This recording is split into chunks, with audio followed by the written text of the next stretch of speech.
Video में आगे बढ़ने से पहले वीडियो को लाइक, चैनल को सब्सक्राइब और जो अपने गुरु से प्यार करते हैं तो कमेंट में जय गुरु की जय जरूर लिखें। आइए वीडियो शुरू करते हैं। आदिकाल से ही योग का महत्व सर्वविदित है। वेदों और उपनिषदों में भी योग और ध्यान की विस्तृत व्याख्या की गई है। भारत में प्राचीन काल में गुरुकुल में वैदिक शिक्षा दी जाती रही है। योग और ध्यान इस शिक्षा के अंग रहे हैं। मनुष्य योनि में ईश्वर का दिया हुआ एक वरदान है, योग। जो व्यक्ति योग, प्राणायाम और ध्यान का अभ्यस्त होता है, उसका संपूर्ण शारीरिक और मानसिक विकास हो जाता है। योग के विभिन्न अंगों का अभ्यास करते करते मनुष्य एक दिन आत्म साक्षात्कार का भी पात्र बन जाता है। योग का संबंध केवल व्यायाम तक सीमित नहीं है, यह हमें आचरण और व्यवहार में बदलाव भी सिखाता है। योग के अंग हैं यम, नियम, आसन, प्राणायाम, प्रत्याहार, धारणा, ध्यान और समाधि। योग के इन अंगों का पालन करने हेतु योग्य शिक्षक का मार्गदर्शन लेना चाहिए। सबसे पहले हमें यह समझना होगा कि हमें योग क्यों करना चाहिए। कुछ लोग व्यायाम के लिए योग करते हैं और कुछ लोग मानसिक शांति के लिए। व्यायाम के लिए हम शीर्षासन, सर्वांगासन, हल्लासन, भुजंगासन तथा सुप्त वज्रासन कर सकते हैं। मानसिक शांति के लिए आसन है सिद्धासन, स्वस्तिकासन, समासन और पद्मासन। योग के इन आसनों के विषय में कई लोगों को भ्रम होता है, जैसे कि यह आसन उनके लिए उचित है या नहीं, हमें कौन से आसन करना चाहिए और कौन से नहीं। इस बारे में उत्तर है कि व्यक्ति पहले अपने उद्देश्य का स्मरण करे।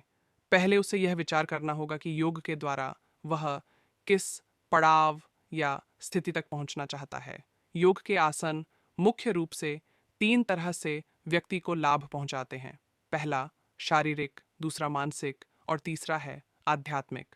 व्यक्ति को योग से लाभ कई बातों पर निर्भर करता है। पहले उसे यह देखना होगा कि उसका भोजन आहार कैसा है, उसकी दिनचर्या कैसी है, उसका एकाकी जीवन है या वह गृहस्थ है। आयु और पारिवारिक दायित्व पर भी विचार करना चाहिए। योग के लिए यह आवश्यक है कि वह सात्विक हो, शाकाहारी हो, उसका भोजन अल्प और संतुलित होना चाहिए, उसकी सोच सकारात्मक हो, विचारों में पवित्रता हो। योग अभ्यास के लिए शांत स्थान होना चाहिए। सबसे अच्छा है एकांत स्थान, ऊंचा हो और वहां का वातावरण शुद्ध हो। किसी नदी का तट वैसे सबसे उपयुक्त होता है, परंतु गृहस्थ के लिए घर में ही किसी कमरे का चयन करना चाहिए। ये कमरा शांत और हवादार हो। योग के आसन सुबह और शाम को किए जा सकते हैं। योग से जुड़कर मनुष्य के विचारों में रूपांतरण होने लगता है। मन में सत्य, अहिंसा, करुणा, दया और समानता जैसे गुणों का उद्भव होता है। ये सच है कि दुनिया में आनंद और खुशी से बढ़कर कोई भी चीज़ अनमोल नहीं है, और योग से ये दोनों हमें सहज रूप से मिल जाते हैं। आप अनुभव करेंगे कि योग का साधक सदैव एक अलग तरह के आनंद में डूबा रहता है। इस तरह की प्रसन्नता ही साधक की सबसे बड़ी जीवन की सफलता है। योग के साधक को दूसरा सबसे बड़ा लाभ होता है चारित्रिक।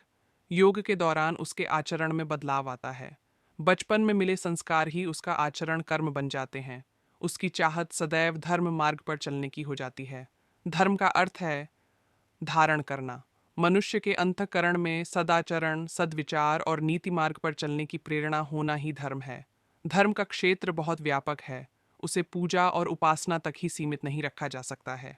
योग का सबसे बड़ा लाभ यह है कि इससे हमारे शरीर में स्थित नाड़ियों का शोधन हो जाता है। नाड़ियों के शोधन से स्नायु तंत्र मजबूत होता है, रोग प्रतिरोधक क्षमता बढ़ती है, फेफड़ों और शरीर में ऊर्जा का संचार होता है। शरीर में यह नाड़ियां मूलाधार से शुरू होकर मेरुदंड के अंदर मस्तिष्क तक जाती हैं। ईडा, पिंगला और सुषुम्ना 3 प्रमुख नाड़ियां बताई गई हैं। कुंडलिनी जागरण के लिए इन तीनों का संतुलन आवश्यक होता है।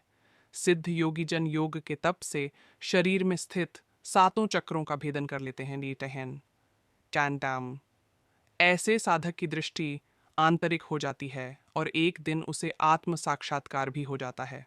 वास्तव में योग एक दिव्य अनुभूति है जिसे साधक ही अनुभव कर सकता है।